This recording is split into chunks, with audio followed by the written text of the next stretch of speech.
What's going on, everybody? Welcome to the channel. We're going to get right into things. Today we are unboxing, setting up, and reviewing the Moza R5 steering wheel. We have the steering wheel, direct drive, and the pedals here.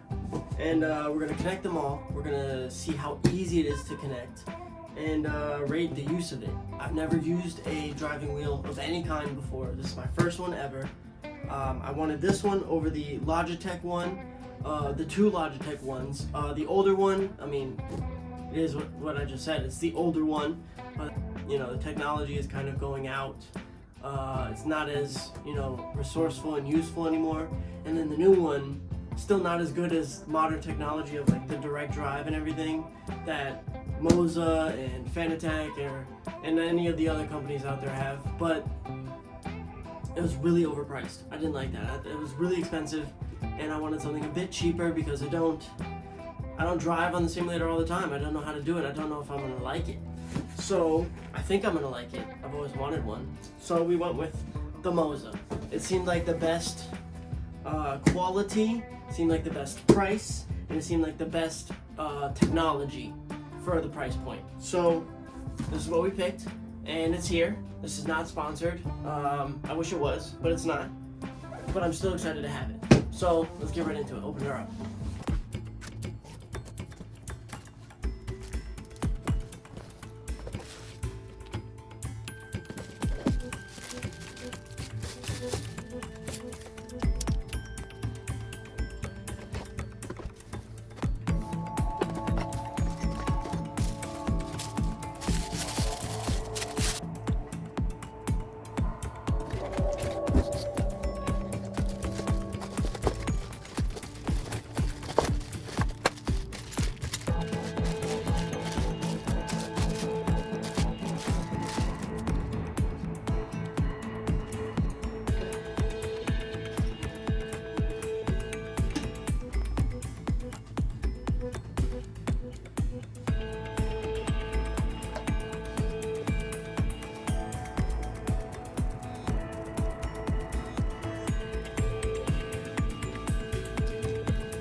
So now that we've got everything out of the box, the first thing that we're going to do is connect the direct drive to the desk clamp and then connect all of that to the desk. We have our tools and our hardware here provided for us by Moza, so we're going to do that first. You can only go one way.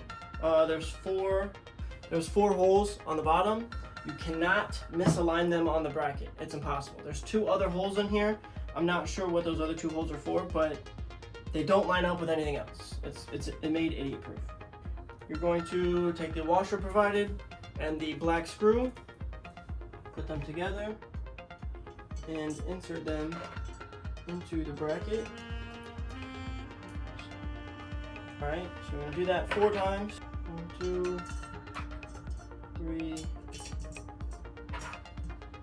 4. Alright, next are the desk clamps. You're going to feed them through the top first. They don't just fall through, you have to thread them through just a little bit. So you're going to thread those in. Then you're going to take the cups, make sure that the flat side is where it attaches to your desk. So we're going to make that point. Make sure that's pointing downward. And just screw it. What we're going to do is attach the desk clamps. Has one screw that goes into the bottom that holds these little cups onto here. And then you are going to flip the whole thing over, just slide it onto the front, and tighten these to your desk as the desired tension. Now, I personally would want to put like a rag or some type of foam or something on the underside of this to prevent any types of like marks or indents or cracking of your desk, whatever material it's made out of. Alright, so now we have it tightened. We're not going to go crazy tight for now. We have that. Seems pretty sturdy, it's not going anywhere. Next, we're going to connect all of these wires to our setup. So we're going to start off, this goes into the wall. And you have your wall outlet that goes into the brick. And then this end of the brick plugs into the back of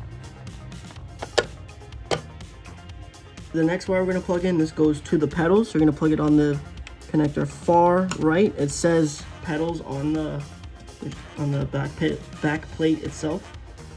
And lastly, we're going to plug in the USB plug. This is the opposite end of the USB plug. This is going to go to the back of your computer, PlayStation, Xbox, or whatever hardware you're using. And then the other end of the wheelbase plug that we put on the back of the base plate, we're going to plug in on the plug that says wheelbase. Now, my pedals came in the box installed together. I have not adjusted them at all, but if you do, just make sure that you have this throttle connector plugged in. Do not forget that. Now, to connect your wheel, you're going to make sure that this arrow is at the top to where the 6 notches for the 6 ball bearings line up with the 6 ball bearings on the top of the wheel. And if everything is lined up properly, your steering wheel should just pop right on. Step 4. Download and install Moza Pit House. This is going to be your main hub / solver to control everything in your setup.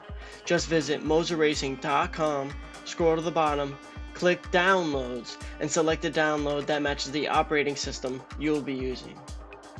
Once you download, install, and sign in to Moza Pit House, you're going to press and hold the power button for just a couple seconds, and your computer will start to detect and link your setup automatically, as you can see in the lower right.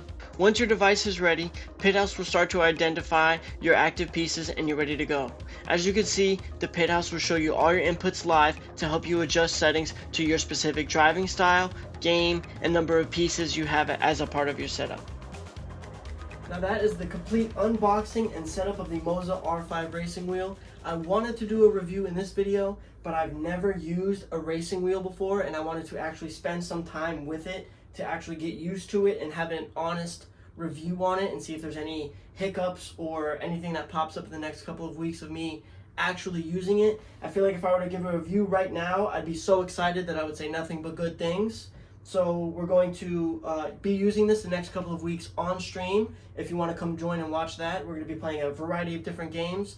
And once we've formulated a solid opinion on it, then we'll come back and fill you guys in with a review. So till then, thank you for watching, subscribe, and comment down below.